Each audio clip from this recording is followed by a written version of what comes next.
మనం గర్వపడే విధంగా మన పార్టీ అధ్యక్షులు పవన్ కళ్యాణ్ గారు ఎప్పుడు కూడా కొత్త ఆలోచనలతోటి ముందుకు నడిపిస్తూ ఉంటారు. వర్తమాన రాజకీయాల్లో మన బాధ్యత పెంచుతూ ఏ విధంగా దేశ రాజధానిలో మనం ప్రత్యేకంగా సేన ప్రస్థానం 2014 నుంచి ఎన్నో కష్టాలను అధిగమించి భారతదేశం కోసం, దేశ సమైక్యత కోసం ఒక ప్రాంతీయ పార్టీగా భావించుకున్న మన మనసులో, మన ఆలోచనలో ఎప్పుడు కూడా మనం జాతీయ భావంతో ముందుకెళ్ళాలని ప్రతి సందర్భంలో కూడా మన పార్టీ అధ్యక్షులు పవన్ కళ్యాణ్ గారు చెప్తూ ఉంటారు. సో అందులో భాగంగా ఈ రోజున మనందరం కూర్చోవడం, కలిసి న్యూఢిల్లీలో ఈ కార్యక్రమంకి ఒక ప్రత్యేకత మన పార్టీ అధ్యక్షులు ఇంకా వివరిస్తారు. కానీ ఈ ప్రస్థానంలో మనందరం భాగస్వాములు అయినందుకు మీరందరూ కూడా ఒక నమ్మకంతో, విశ్వాసంతో పార్టీ సిద్ధాంతాలని, పవన్ కళ్యాణ్ గారి ఆలోచనల్ని బలపరుస్తూ ఇంత సుదీర్ఘమైన ప్రస్థానంలో నడిచినందుకు మిమ్మల్ని అందరినీ కూడా ఈ సమావేశానికి మనస్ఫూర్తిగా పార్టీ అధ్యక్షులు పవన్ కళ్యాణ్ గారి తరఫున స్వాగతిస్తూ, ఏ విధంగా మనం జనసేన పార్టీలో we always been a champion of the directive principles of the state policy, citizens rights గురించి, స్టేట్ పాలసీ గురించి, ట్రాన్స్పరెన్సీ ఆఫ్ గవర్నెన్స్ గురించి ఎప్పుడు కూడా కాన్స్టిట్యూయెంట్ అసెంబ్లీ డిబేట్స్ నుంచే మన ఇన్స్పిరేషన్ మనం డ్రా చేయాలని పార్టీ అధ్యక్షులు పవన్ కళ్యాణ్ గారు ఎప్పుడు చెప్తూ ఉంటారు.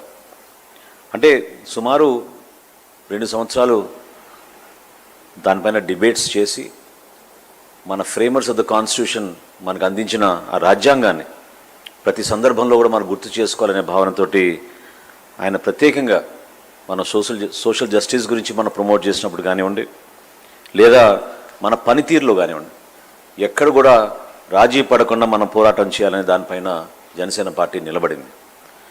అదే కాదు, we have also shown that what we commit and what we work at the regional level, ఆ ఎక్సలెన్స్, ఆ క్వాలిటీ ఆఫ్ వర్క్ మనం చేసినప్పుడు అది జాతీయ సర్వీస్గానే మనం భావించవచ్చు, నేషన్ కోసమే మనం దాన్ని త్యాగం చేయొచ్చు, అందించవచ్చు అనే ఆలోచనతోటి మనం అనేక కార్యక్రమాలు చేసుకుంటూ వచ్చాం.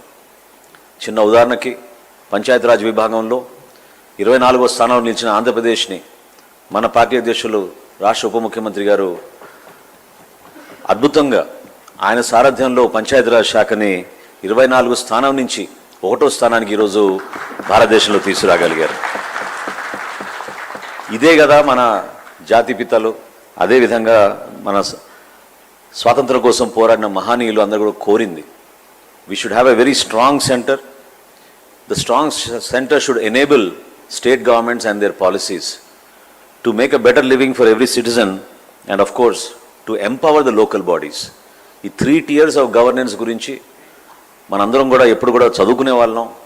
కొంతమందికి అవకాశం దొరికింది ఈ ప్రాంతాల్లో ఇటువంటి వ్యవస్థలో పనిచేయడానికి, అందరికీ దొరకపోవచ్చు.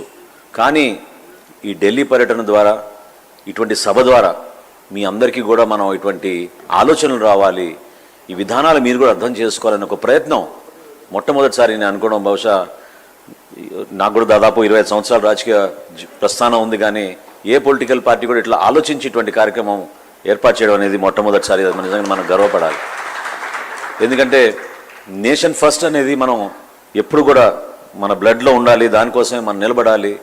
మన కోసం త్యాగం చేసిన మన వీర సైనికుల కోసం, అదేవిధంగా స్వాతంత్ర సమరయోధులు ఏ విధంగా నిలబడ్డారో దాన్ని ఎప్పుడు కూడా మనం నెరవేర్చుకుంటూ ఉండాలని ఎప్పుడు కూడా మనం మాట్లాడుకుంటూనే ఉంటాం. వీటిని మనం మన కల్చర్ ద్వారా, మన ప్రాంతాల్లో మనం చేసిన కార్యక్రమాలు పార్టీ నుంచి ఎప్పుడు కూడా రిఫ్లెక్ట్ అయినాయి. ఎందుకంటే ఈరోజు ఏదో మనం ఒక నినాదంతో ముందుకెళ్తున్నాం అని కాదు. చాలామందికి గుర్తుండొచ్చు, మనం ఆ రోజుల్లో చేసిన మన భాష గురించి చేసిన పోరాటం, మన నది మన నుడి అనే కార్యక్రమం ఎప్పుడైతే చేపట్టామో అది దేశ సమైక్యత కోసం, మన ప్రాంతంలో మన కల్చర్ నిలబెట్టుకోవడానికి కోసం. ఎక్కడ ఎటువంటి కార్యక్రమం చేసినా కూడా it should reflect the true spirit of the local bodies, the true spirit of the culture of that local area అనే ఆలోచనతోటి మన కార్యక్రమాలు చేసుకుంటూ వచ్చాం. పవన్ కళ్యాణ్ గారు పంచాయతీరాజ్ మంత్రిగా ఆయన బాధ్యతలు తీసుకున్నాక కూడా ప్రత్యేకంగా అడవి తల్లి బాట, పల్లె పండుగ అనే కార్యక్రమం ద్వారా మనం రిఫ్లెక్ట్ చేస్తున్నాం, మన కల్చర్ ఏంటి, ఏ విధంగా మనం అందరినీ కలుపుకుని పోయే విధంగా మనం అడుగులు వేసుకుంటున్నాం, ఏదైతే రాజ్యాంగంలో మనకు ఆ బాధ్యత అప్పు చెప్పారో ఒక పౌరుడిగా దాన్ని మనం ప్రజల్లో తీసుకెళ్ళడానికి చేస్తున్న ఆ కృషిని ఆయన నిలబెట్టారు. అదే కాదు, మనస్ఫూర్తిగా మనందరం గర్వపడాల్సింది ఏంటంటే మనకున్న మన కల్చరల్ ఐడెంటిటీని, మనం ఏ స్టేట్ అయినా అవ్వచ్చు, ఈరోజు 6 రాష్ట్రాల నుంచి మనకి ఇక్కడికి వచ్చారు. ఆంధ్రప్రదేశ్ నుంచి, తెలంగాణ నుంచి, కేరళ నుంచి, కర్ణాటక నుంచి, తమిళనాడు నుంచి, పాండిచేరి నుంచి కూడా మన సోదరులు ఈరోజు ఈ సమావేశానికి హాజరయ్యారు. So we are trying to show the true spirit of our national integration, our thought process of being part of a great nation like India. And at the same time, we are here to recognize the sacrifices of our elders who have made it all possible. That is the true spirit of this conference. There's nothing political in this process that we are doing here today. It is meant to empower all of you to understand and feel how, when we are part of a national integration, when we are part of a journey which makes us proud to recognize that we are all Indians first అనేది పవన్ కళ్యాణ్ గారి ఆలోచనని మనం ఈ రోజున ఈ కార్యక్రమాన్ని ముందు తీసుకొస్తున్నాం. దాన్ని మీరందరూ కూడా మనస్ఫూర్తిగా పాల్గొంటారని, మీ పార్టిసిపేషన్ కూడా ఈరోజు జరుగుతున్న అనేక సెషన్స్లో దయచేసి మీరు మీ క్వాలిటీ ఎఫర్ట్ మీరు if you can put into that programme, it will add a lot of value in the resolutions that we eventually come up with towards the end of the day for this program. So I thank our party president and the Honorable Deputy Chief Minister of Andhra Pradesh, Pawan Kalyan Garu, for this wonderful opportunity from all of us in Jansena Party, and I request him to speak.